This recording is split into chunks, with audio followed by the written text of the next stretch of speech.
Assalamualaikum warahmatullahi wabarakatuh.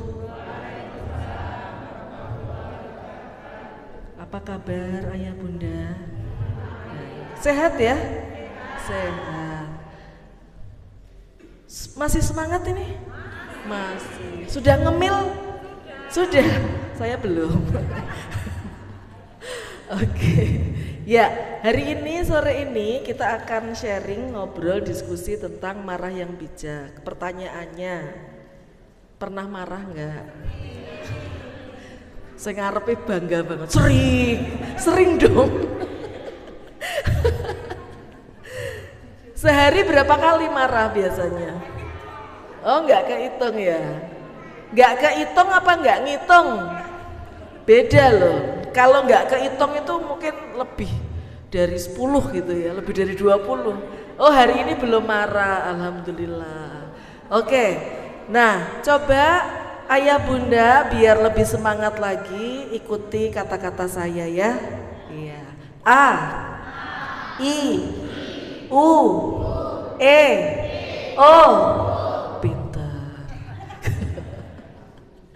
Kalau saya bilang A, silakan ayah bunda bilang I. Kalau saya bilang I, ayah bunda bilang A. Ya, mudah ya? I, A, I, A, A, I,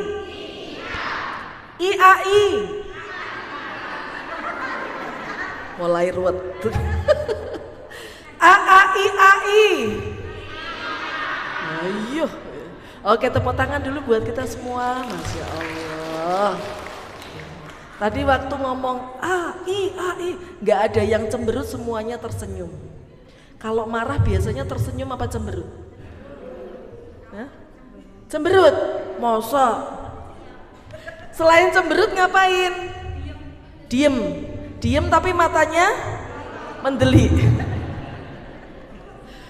Bun saya tuh kalau marah diem loh, nggak suka ngomel loh, tapi mendelik, podo wae gitu. Nah, kalau tadi disampaikan di awal, sebenarnya kita tuh boleh marah nggak sih? Boleh. Bener, boleh ya? Tapi kok kalau anak dimarahi nggak seneng ya? Anak kalau dimarahi seneng nggak kira-kira? Enggak. Bapak ibu kalau dimarahi seneng nggak? Gini kok nyeneni anak. Terpaksa? Iya. Nah, jadi sebenarnya marah itu boleh. Saya nggak dikasih papan tulis ya ini ya. Nggak dikasih papan tulis ya? Nggak ada papan tulis ya? Ya sudah, kita saling membayangkan aja ya. Jadi marah itu boleh. Allah itu memberikan emosi pada manusia itu ada 4. Ini emosi dasar ya. Marah, sedih, senang, takut. Kita butuh semua enggak? Butuh? Butuh takut? Butuh. Buat apa? Iya, buat melindungi diri kita juga. Coba kalau orang nggak punya takut, bahaya nggak? Bahaya. Nyebrang jalan nggak noleh kiri kanan. Sedih kita butuh nggak? Butuh. Untuk apa? Untuk apa sedih? Untuk mengasah empati, untuk mengasah kepekaan. Bayangkan kalau orang nggak pernah sedih, sangar mesti. Hah? Gue orang nggak pernah sedih tuh, wah. Sangar dia mesti ya. Iya. Kita butuh marah nggak? Butuh. Untuk melindungi diri kita, untuk melindungi keluarga kita. Ya. Kita butuh seneng nggak? Butuh. Yang akan jadi masalah kalau senengnya berlebihan, marahnya berlebihan, sedihnya berlebihan, dan takutnya juga berlebihan. Jadi marah itu boleh asal jangan berlebihan. Marah yang berlebihan itu marah yang seperti apa? Marah yang membekas. Membekas apanya? Membekas sakitnya. Kalau membekas sakitnya berarti anak ini merasa terluka. Apa dampaknya kalau anak ini merasa terluka?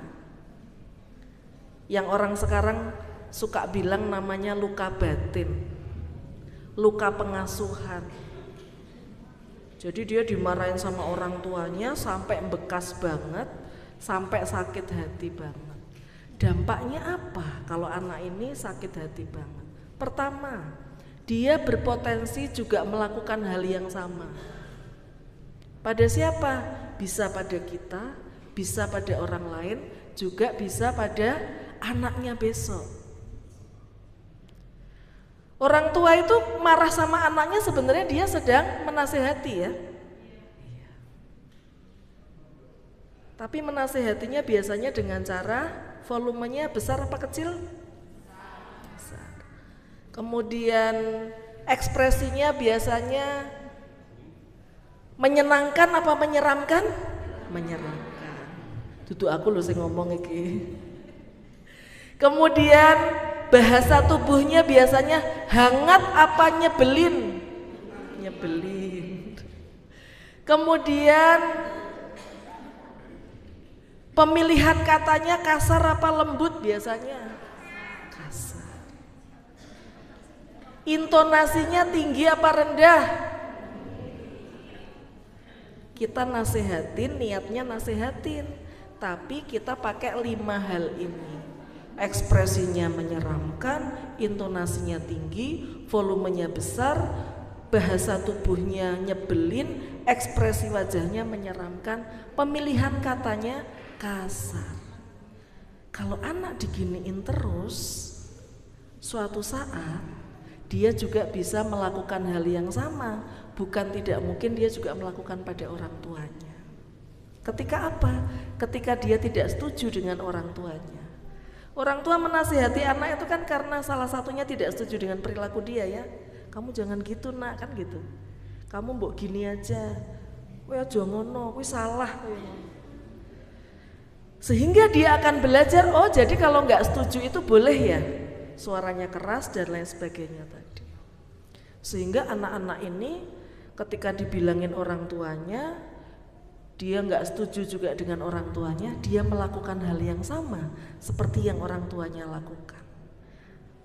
Dalam bentuk apa? Biasanya orang tua bilang ngeyel gitu ya. Anak ini dinasihati ngeyel gitu kan. Ngeyelnya anak-anak kita itu juga gitu, sama copy paste. Suaranya volumenya keras gitu kan. Kadang-kadang bahkan menggunakan kalimat-kalimat yang kasar. Orang tuanya merasa sakit nggak? Sakit. Sama, anak digituin juga merasa sakit. Maka kalau kita tidak merubah cara marah kita pada anak-anak, maka kemungkinan pertama dia akan melakukan hal yang sama pada orang tuanya. Nggak sedikit saya ketemu sama orang tua yang mengeluhkan, Bun, kok anak saya kurang ajar ya sama saya, kok anak saya nggak sopan ya sama saya. Sopan itu bukan hanya milik orang yang lebih tua. Sama anak kalau ngomong kita juga harus sopan. Bukan berarti mentang-mentang anak kita boleh ngomong seenaknya. Karena anak itu melihat kemudian dia meniru, mendengar kemudian dia meniru. Makanya kenapa anak-anak itu kan orang tua suka gitu ya, Bun, anak saya pulang dari main tiba-tiba ngomong gini. Karena dia melihat, dia mendengar kemudian dia meniru. Ya sudah, kalau itu yang kita berikan terus pada anak, maka kemungkinan besar, potensinya besar dia juga meniru kita. Anak dulu sama anak sekarang beda enggak? Gampangan zaman dulu apa zaman sekarang? Ini yang jawab dulu jadi anak apa jadi orang tua ini? Kalau dulu jadi anak, kok sekarang jawab gampang dulu? Lah dulu kan jadi anak, harusnya nanyanya ke orang tuanya. Padahal orang tuanya ditanya, Bu, gampang rambian didik aku. Jawabannya apa? Ngelus dodo. Sama nggak sebenarnya tantangannya? Maka anak dulu untuk orang tua dulu, anak sekarang untuk orang tua sekarang. Beda nggak anak dulu sama anak sekarang? Beda. Beda. Anak dulu belum punya Instagram, ya kan? Anak sekarang, anak SD aja sudah punya Instagram, Bapak. Stimulasinya lebih banyak. Maka menjadi orang tua sekarang tantangannya juga lebih besar. Kalau anak sekarang pakai cara-cara anak dulu, masuk enggak? Enggak masuk. Mental. Anak sekarang harus pakai cara sekarang. Kita memberikan sesuai dengan zamannya. Apalagi kalau orang tua sudah mulai membanding-bandingkan gitu ya. Ibu itu dulu, wah, bapak itu dulu gitu kan. Terus kata anaknya, salahnya ibu hidup di zaman dulu kan gitu. Iya. Ibu itu dulu harus gini, bapak harus gini. Tantangannya beda. Kita pun kalau mau dibandingkan sama pejuang 45 nggak bisa. Karena kita tidak sedang berperang melawan penjajah, tapi kita tetap berjuang, bentuknya beda. Anak-anak kita juga sebenarnya sedang berjuang. Kalau kita bilang kita paling keren zaman dulu, anak-anak sekarang juga sedang berjuang. Sedang berjuang melawan apa sebenarnya anak-anak sekarang? Bertahan atau melawan pengaruh yang luar biasa. Itu berat loh buat mereka. Bapak Ibu, gak sedikit saya kedatangan anak-anak usia 19, 20, 21. Keluhannya mereka tuh apa? Bun, kepala saya ini berisik. Jadi dia merasa di kepalanya ini banyak sekali pemikiran-pemikiran yang luar biasa. Karena apa? Mereka tuh informasi banyak sekali. Jangan dikira loh, anak sekarang itu juga perjuangannya gak gampang loh. Mereka setiap hari ngelihat kayak gitu, mau nggak mau ya kan? Bagaimana mereka bisa bertahan, bagaimana mereka bisa mensikapi, bagaimana mereka bisa melawan itu. Maka anak-anak sekarang itu keluhannya, kita ini masalahnya sebenarnya banyak, kita ini masalahnya sebenarnya berat. Ya, tapi mereka nggak tahu bagaimana harus menyelesaikan. Maka ayah bunda, marah yang seperti tadi itu sudah nggak usah dipakai lagi. Kenapa? Kita nanti nggak bisa berteman dengan anak kita. Kalau kita nggak bisa berteman sama anak kita nggak bisa ngobrol enak sama anak kita. Akhirnya jadi musuh. Orang tua sama anak itu jadi musuh. Wah, aku paling males ngobrol sama bapakku. Kenapa? Ujung-ujungnya mesti rame. Paling males aku ngobrol sama ibuku. Ujung-ujungnya nasihat. Saya pernah ketemu dengan seorang anak ngobrolnya sama aplikasi, Bapak Ibu. Dia merasa ngobrol sama orang tuanya itu sudah nggak nyambung. Nanti ujungnya dimarahin. Akhirnya dia ngobrol sama aplikasi. Jadi ada aplikasi yang rajin sekali menyapa manusia. Pakai bahasa Inggris ya. Good morning, how are you today? Apa yang kamu rasakan hari ini? Bayangkan. Itu yang nanya itu keluar notifikasinya di HP-nya itu. Padahal harusnya yang melakukan itu siapa? Orang tua. Karena sering berantem, akhirnya hubungannya tidak baik. Karena hubungannya tidak baik, justru nilai-nilai ini nggak bisa kita masukkan. Kita nggak bisa jadi sahabatnya mereka, kita nggak bisa berteman sama mereka, padahal mereka ini butuh ditemani. Saya juga sebenarnya sedikit bertanya-tanya ya, gak sedikit soalnya yang datang ke saya itu hampir sama ngomongnya. Bun, ini di kepala saya berisik, saya capek, saya kayaknya udah gak mau ngadepin dunia ini. Banyak loh yang begitu tuh. Bahkan ada yang kemarin kasusnya itu cuti diem-diem, cuti kuliah itu loh, karena dia gak kuat. Bun, aku capek ini, aku udah gak kuat. Aku harus ketemu psikolog, aku pengen cerita, aku pengen ngobrol. Padahal harusnya yang enak diajak ngobrol anak siapa? Orang tua. Nyambung ya jadi ya, kenapa kok kita itu bukan, oh nanti anak kalau dibaikin terus dia jadi lemah. Kalau anak dikerasin dia nanti jadi tangguh. Enggak gitu.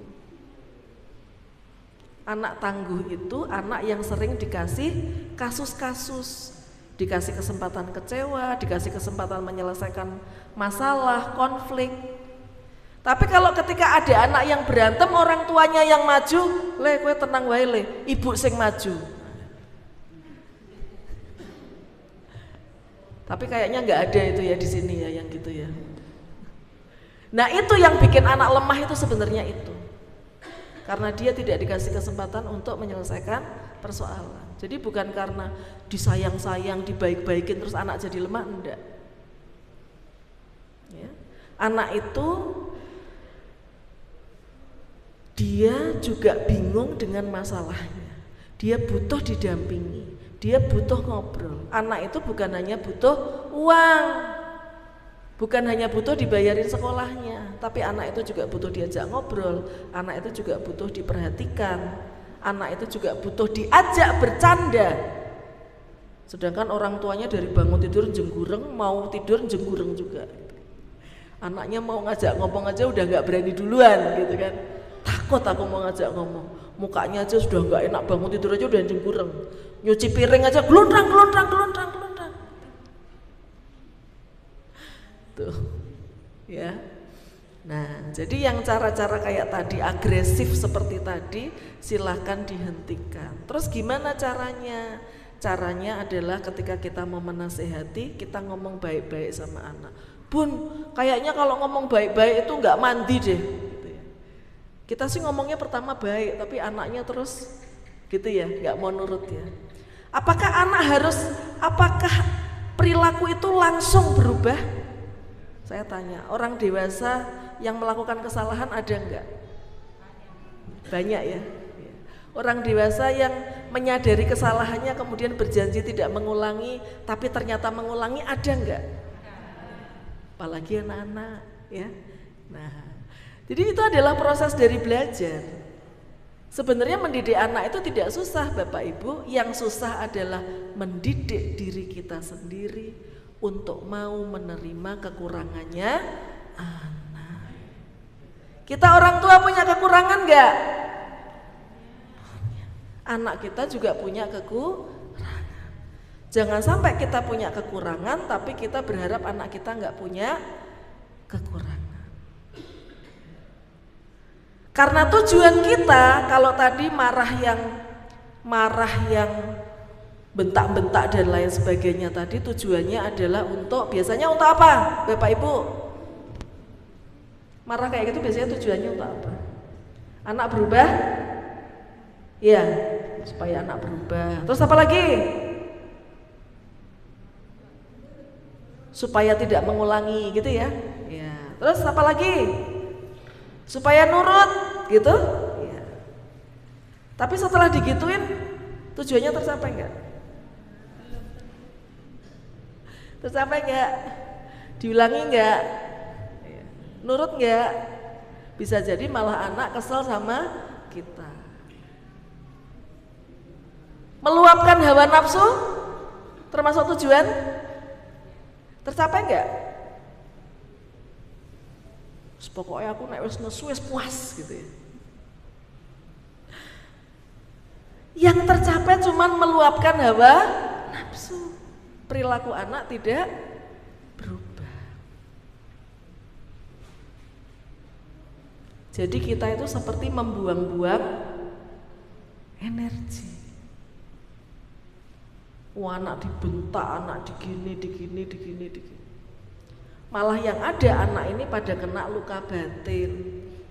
Tapi orang tuanya bisa jadi nggak tahu karena dibatin sama anak. Batin loh mereka itu, nggak mau terus terang. Banyak orang tua yang kaget, ternyata anaknya juga menyimpan amarah dan lain sebagainya.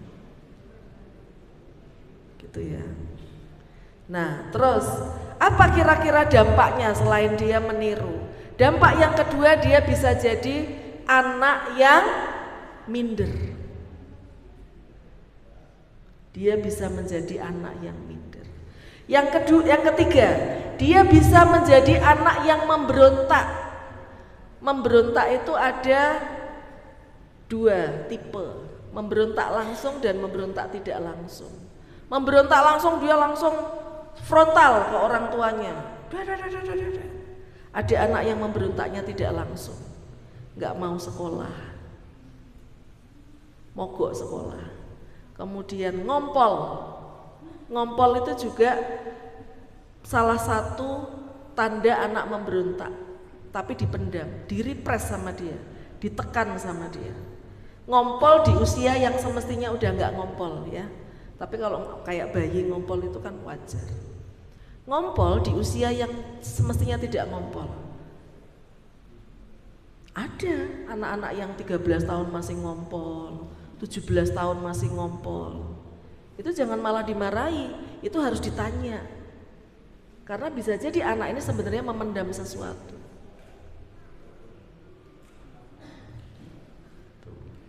Jadi itu adalah dampak-dampaknya kalau anak diperlakukan seperti itu. Terus kita harus gimana?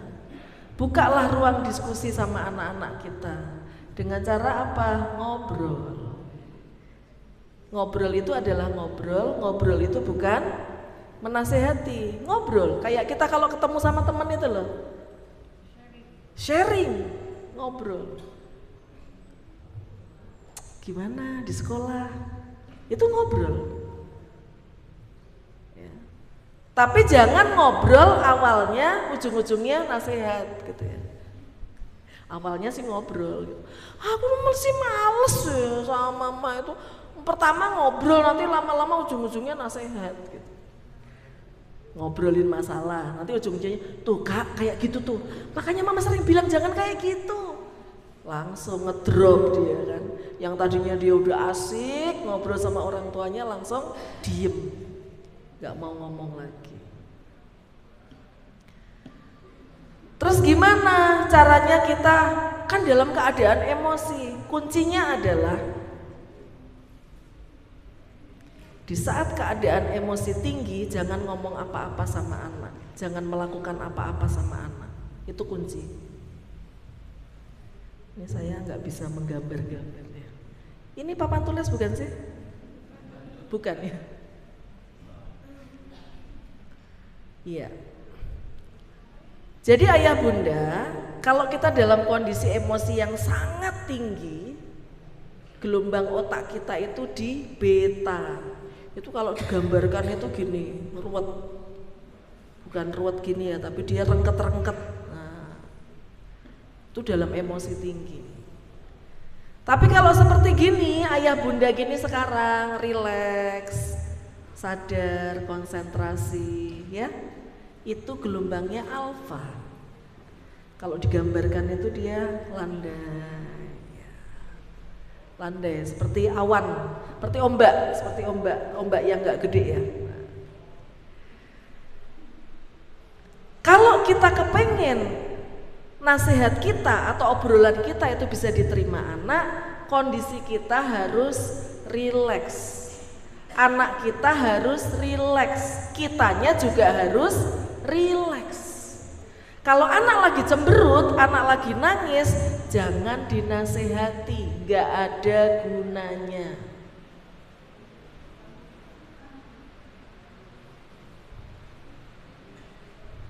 Di sini kebetulan ada anak-anak ya. Coba kita tanya ya sama anak-anak ya.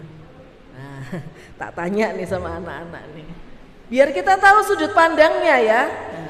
Nah, kalian itu kalau dinasehatin orang tuanya pengennya di saat apa?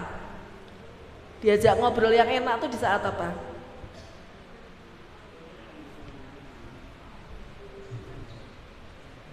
Nah, terima kasih.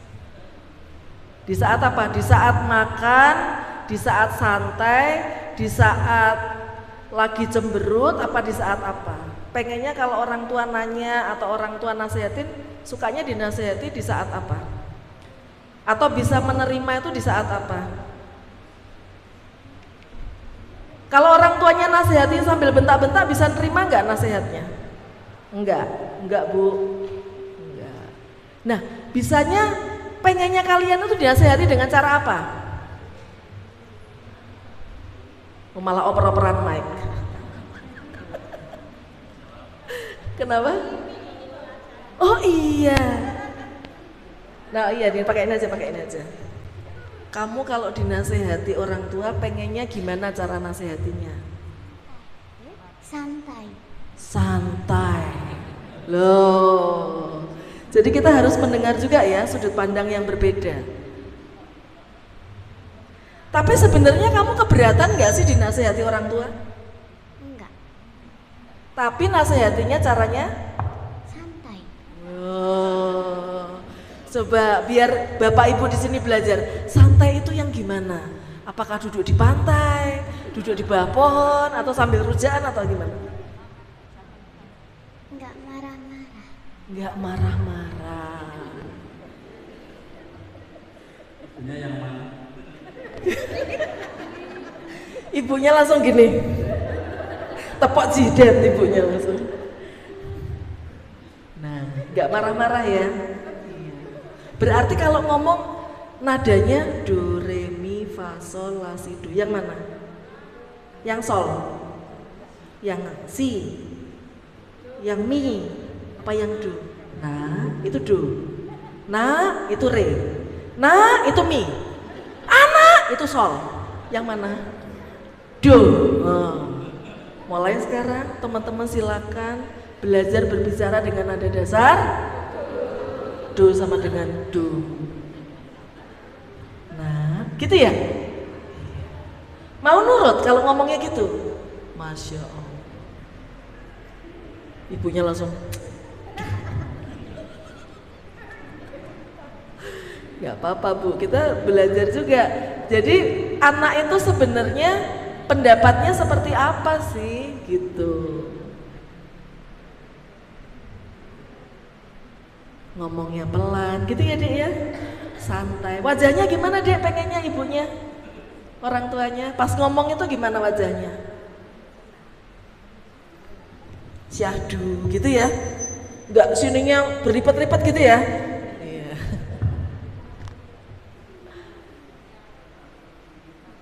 Ayah bunda, anak-anak sekarang itu punya karakteristik yang unik. Pertama kritis, kedua ekspresif. Sudah bukan waktunya lagi kita membanding-bandingkan dengan zaman kita dulu, karena faktanya stimulusnya juga berbeda. Ya. Faktanya yang kita hadapi sekarang, anak-anak ini mereka kritis, mereka itu cerdas, mereka akan mempertanyakan sesuatu ketika menurut mereka itu kok nggak sama ya.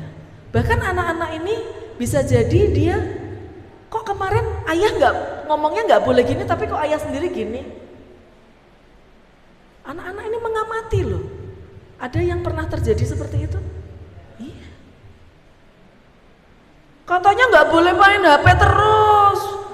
Ayah pulang kantor buka HP. Loh iya. Salah nggak kalau anak-anak mempertanyakan itu? Dan mereka ekspresif, mereka berani untuk menyampaikan. Kalau zaman dulu, jangan lungguh ning dhuwur bantal, wudunen gitu kan. Harus nurut.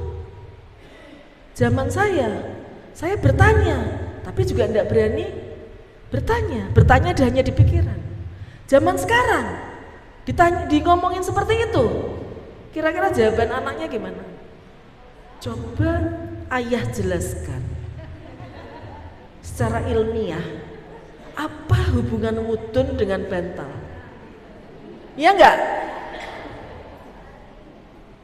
Apakah kita lantas marah kalau anak kita ngomong seperti itu? Mereka hanya mengeluarkan yang ada di pikirannya. Itulah resiko menjadi orang tua yang anak-anaknya milenial. Itu sudah fakta yang harus kita telan dan kita terima. Mau nggak mau ya harus mau, suka nggak suka ya harus suka. Maka tadi mereka sebenarnya mau aja ngobrol sama orang tuanya, yang penting waktunya pas. Kalau anaknya pulang sekolah lagi cemberut, nggak usah diajakin ngomong konten, ditenangin dulu. Konten itu maksudnya nggak usah diajakin ngomong yang berat-berat. Kita mau menasehatin mereka apa? Jangan. Kasih minum dulu, diajak makan dulu, udah kamu istirahat dulu, nggak usah diajak ngomong yang serius-serius.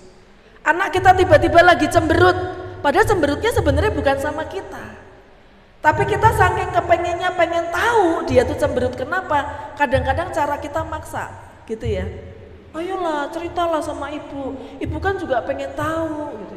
Kepo ibunya tuh ya, ayolah kamu ceritanya sama ibu, padahal dia lagi cemberut. Berarti yang dia butuhkan apa, Bu?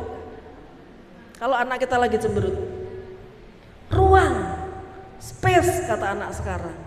Sudah kasih aku waktu dulu, aku pengen sendiri. Jangan dipaksa, biarin aja. Nanti sehari, 2 hari kita lihat, kita amati anak-anak kita, ya kan. Ketika dia sudah mulai berbeda, baru deketin, ditanyain. Atau bisa jadi anaknya malah justru datang ke kita, dia cerita tanpa kita tanya. Tapi kalau kita malah justru maksa-maksa, atau dia lagi cemberut, apalagi kalau, maka Bapak Ibu kita harus tahu untuk yang punya anak perempuan, tanggal anak kita mens. Loh itu ngaruh loh itu. Misalnya tanggalnya 4, nah sebelum tanggal 4 sampai dia mens, itu jangan mencoba-coba nyolek. Gak usah dibahas. Karena apa? Hormon progesteronnya itu lagi banyak, biasanya sangat sensitif. Apalagi kalau ibu tanggal mensnya sama anaknya bareng.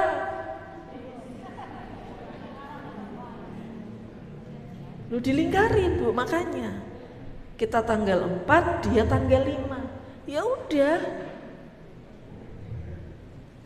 jauh-jauh dulu, gak usah bahas yang berat-berat dulu. Itu bawang aja bisa jadi masalah Bu, iya kan? Iya. Buat yang punya anak putra, putra itu kan verbalnya sedikit, dia nggak terlalu suka ngobrol banyak-banyak kayak perempuan kan. Nggak usah maksa. Kita ngobrol dimasukin nilai, ngobrol dimasukin nilai, nggak usah maksa. Karena anak laki itu beda sama anak perempuan. Mereka tuh nggak terlalu suka curhat. Mereka tuh nggak terlalu suka ngomongin masalah-masalah pribadi dia.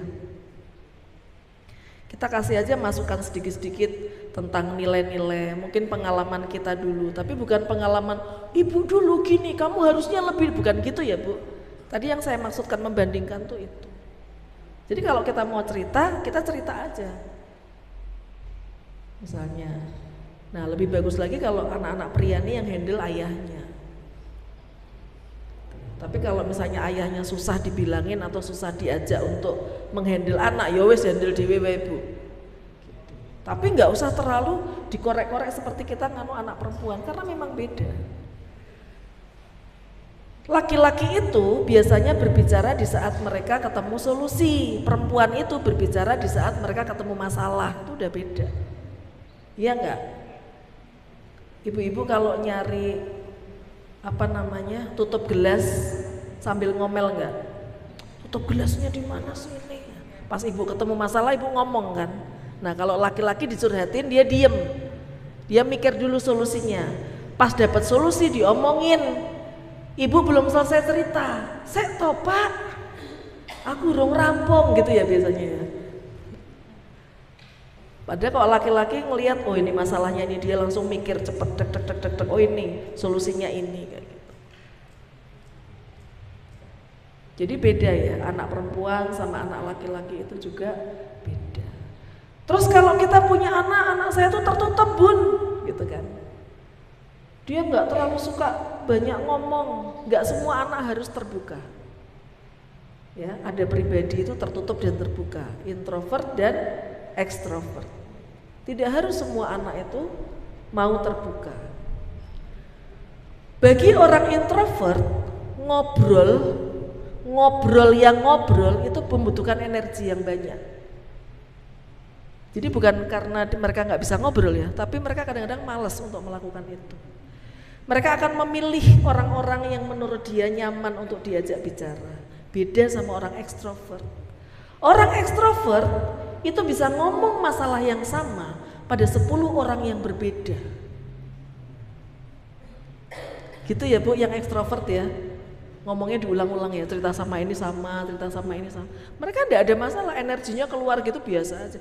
Tapi kalau introvert enggak. Maka kalau kita punya anak introvert jangan dipaksa untuk dibuka. Gitu ya, mungkin ini pancingan dulu, nanti silakan ada tanya jawab ya. Ya, monggo silakan kalau ada tanya jawab nanti bisa lebih mengembangkan lagi ilmunya. Silakan.